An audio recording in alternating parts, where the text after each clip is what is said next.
-1 into -1 plus 1, 7 into 1 7 equal to x Y.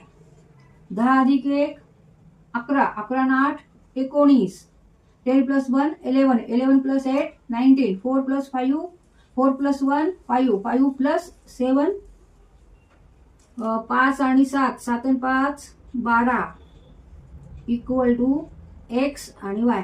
आता ह्या दोन मॅट्रिक्स मध्ये काय आहे, इक्वलचं चिन्ह आहे. हे सारखे मॅट्रिक्स आहे, सेम आहेत, त्याच्यामुळे करस्पॉन्डिंग एलिमेंट सुद्धा काय असणार आहे, सेम आहे. ह्यावरून आपण काय लिहू शकतो answer, x equal to 19, x equal to 19 and y equal to 12, y equal to 12. तर हे दोन मॅट्रिक्स सेम आहेत, इक्वल आहेत, तर इथे आपण इक्वॅलिटी ऑफ मॅट्रिक्स घेऊच. X equal to 19